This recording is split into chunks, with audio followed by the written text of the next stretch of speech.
Bom dia, alunos. Espero que todos estejam bem em suas casas. Espero que essas aulas que nós estamos colocando no aplicativo, no eSchool, esteja fazendo efeito para vocês. Hoje eu vou tentar um jeito diferente, mais presencial, para tentar mostrar um pouco mais para vocês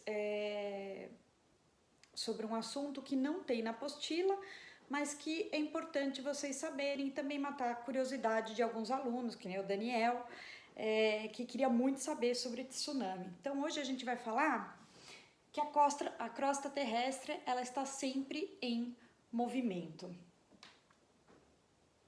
Então vocês vão observar, a gente já estudou isso, vocês já viram no livro de vocês. Nós temos o nosso planeta Terra, então ele é formado pela crosta terrestre, o manto e o núcleo. Então a crosta terrestre ela é formada pela crosta oceânica, a qual é formada pelos oceanos, e a crosta continental, que é formada por toda a parte sólida de rochas e relevos que formam os nossos continentes. A camada muito próxima do manto, que fica encostadinha na crosta terrestre, ela é uma camada de manto mais sólida. E o conjunto das crostas mais essa camada sólida do manto formam o que a gente chama de litosfera. E essa litosfera nada mais é do que vários pedacinhos, como se fosse uma casca de ovo, toda quebrada em pedaços, que ficam em cima da atenosfera em movimento. A atenosfera nada mais é do que a parte mais líquida do manto. Essa área ela está sempre em movimento. E esses pedaços formam o que a gente chama de placas tectônicas. Então, se vocês observarem, toda essa linha em preto aqui, ela está separando cada um dos pedacinhos das placas que ficam se movimentando em cima do manto. Observem, cada uma tem um nome, ó, placa de Nazca, placa do Pacífico, placa africana, placa norte-americana, placa antártica, placa indiana.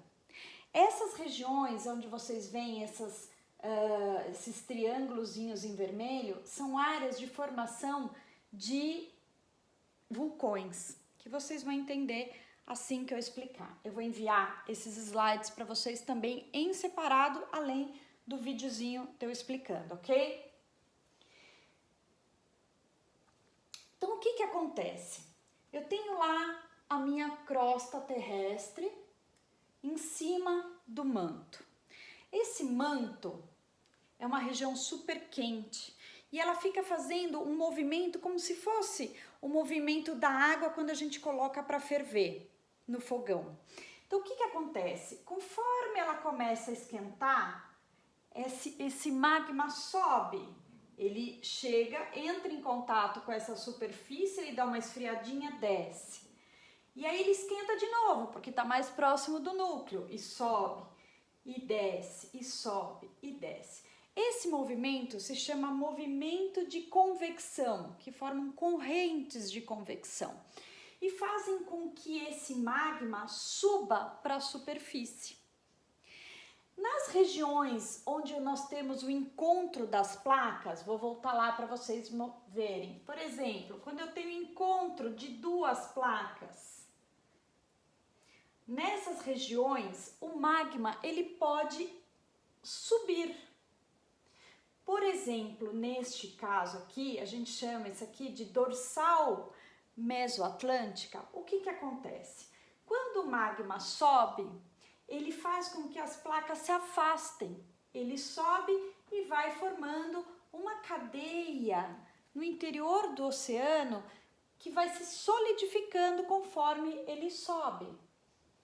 Olha aqui, é o que acontece nessa imagem aqui.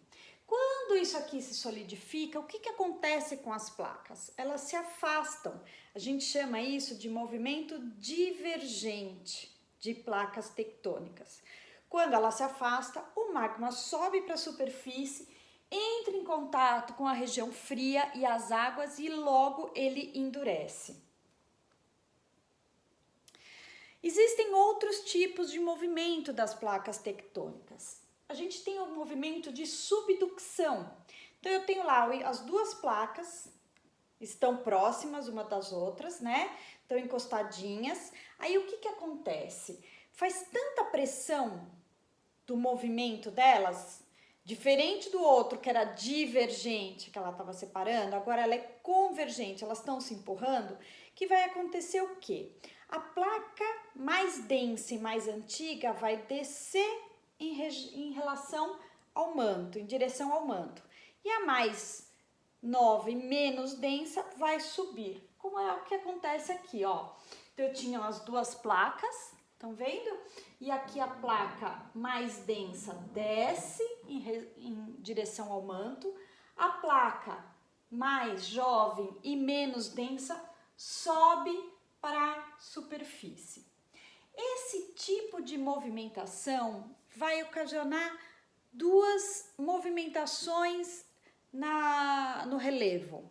Nós temos a formação de vulcões, quando as duas placas se unem e juntam e sobem, e também a formação de grandes montanhas, por exemplo, como a Cordilheira dos Andes, a Cordilheira do Himalaia.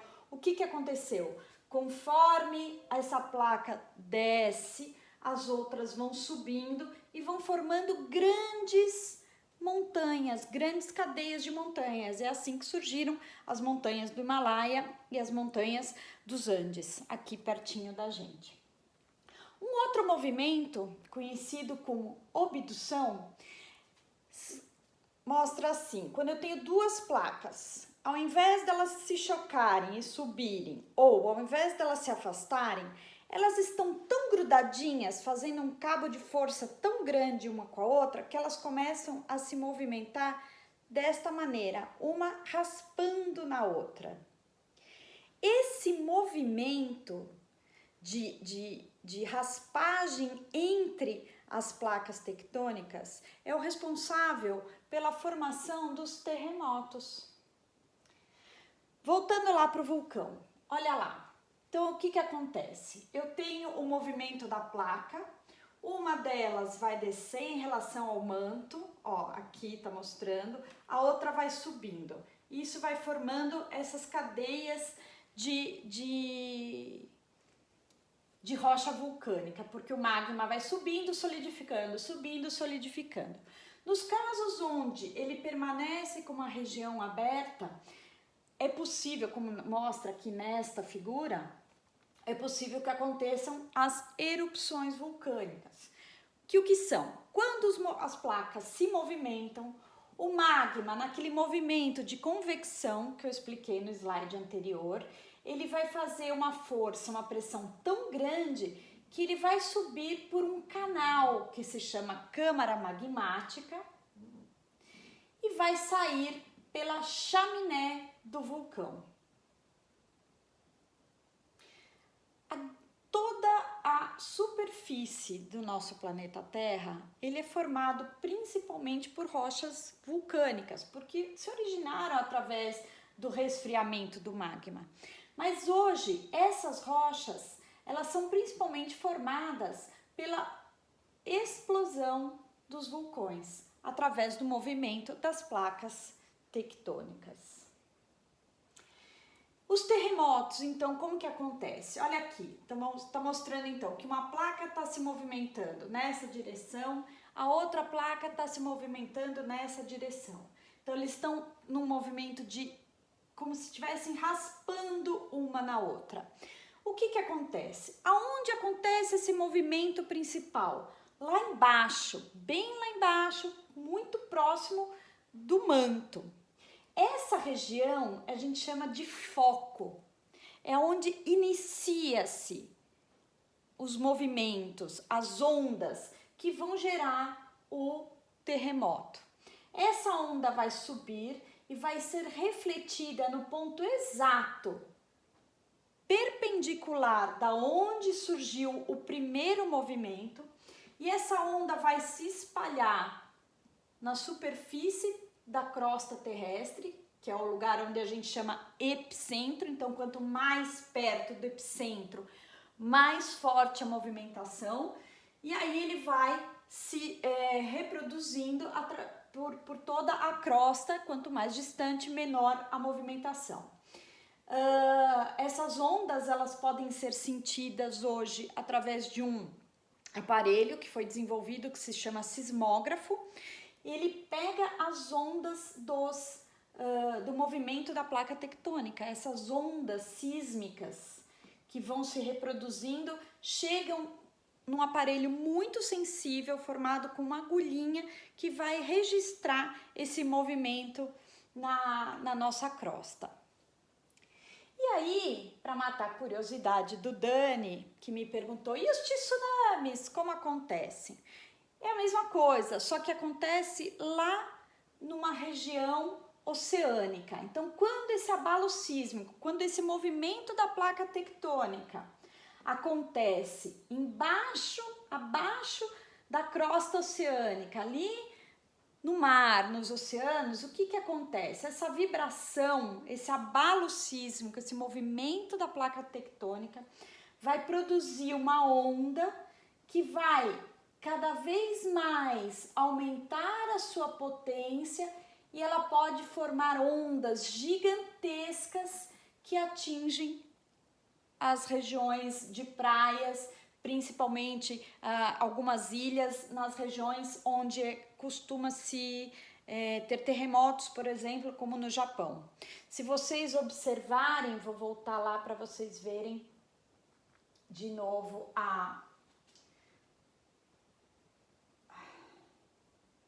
as placas tectônicas. Ela apresenta na região do Japão, aqui a ilha do Japão, ela tem uma região muito cheia de vulcões, ou seja, as placas tectônicas se movimentam muito nessa região, e é uma região suscetível também a que aconteçam os tsunamis, como aconteceu há um tempo atrás, onde até houve um vazamento por conta de um tsunami, houve um vazamento da área de energia nuclear deles, e vazamento para todo o Pacífico. Ok, pessoal? Então hoje eu fico aqui com essa aula. Aproveitem e leiam o texto que eu estou enviando. Estou enviando outros links junto com esse vídeo para que vocês tenham mais informação sobre as nossas placas tectônicas. Beijo, fiquem bem, saudade de vocês.